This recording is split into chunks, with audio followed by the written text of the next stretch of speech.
Dallas County Commissioner John Wiley Price went back to work after the government's 7-year corruption investigation collapsed in court. Price was found not guilty on 7 of 11 counts, and a mistrial was declared on 4 tax fraud related counts. The government's case did not produce a single conviction against Price or his longtime assistant Daphne Fain. Fox 4's Sean Rabb has been following the case really since the investigation started. That was years and years ago. Sean. Yeah, it was, and it's come to a head.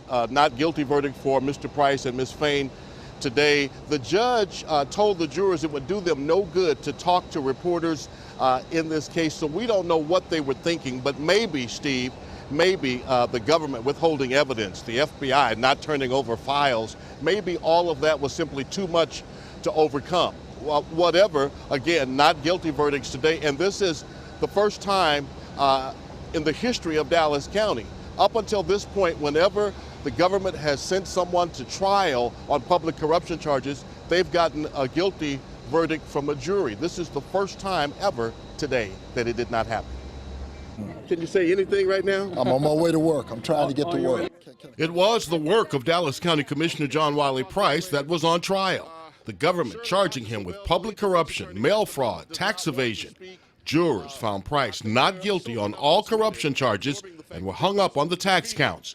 Judge Barbara Lynn declared mistrial on those 4 counts. The jury has spoken. You did a good job. Price may have been the first defendant required to pay part of the legal fees of his court-appointed attorneys, $5,000 a month. How do you feel on the inside? Lead defense attorney Shirley Bacchus-LaBelle, wearing a smile, led Price by the hand through the mash of reporters and crowd of cameras.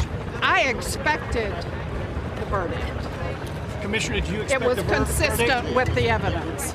Daphne Fain, Price's longtime assistant, was also found not guilty of conspiracy to commit tax fraud and lying to the government.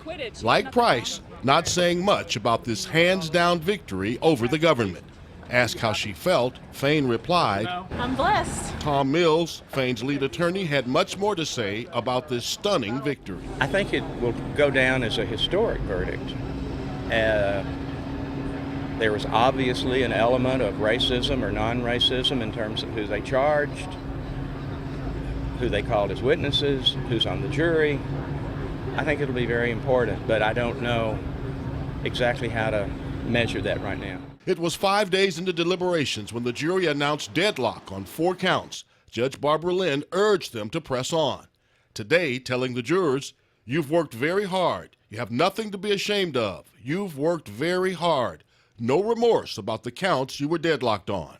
The commissioner and Ms. Fain are going back to work. Hallelujah, citizens, they're back and they're doing what they've done every day. We're very, of course, pleased with, but expected the verdict of the jury. The judge telling the government today they have 30 days to decide if they're going to bring the tax fraud charges again.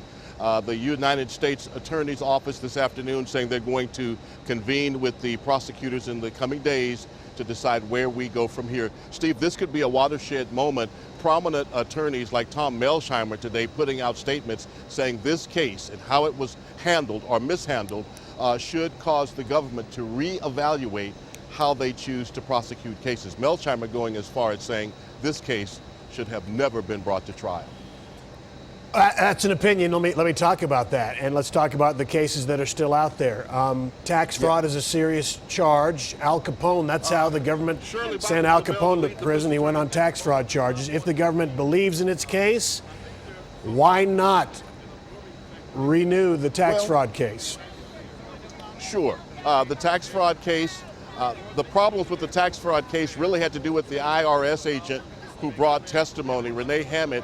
She did not know some of the rules in the IRS tax code that Mr. Price had used where he didn't have to report some money because the tax code said he didn't. So I think that gave jurors some pause. But the question is, if you get beat up this badly and you're licking your wounds and you've spent a lot of taxpayer money, do you want to try it again? We don't know, Steve, the breakout on the split, if you will, between the jurors who were voting for guilty and voting for not guilty, because that was not part of the courtroom polling of the jurors today. So we don't know the split, which would give, I guess, the government an indication as to whether they had a chance to win on those tax cases. And quickly, we got to wrap it up, but can the government find that out? You think the government knows the split itself right now? So I don't believe so. The Okay. jurors were not polled on that Okay. in the courtroom. I don't think they know that either. Okay. All right. Sean Rabb, thank you.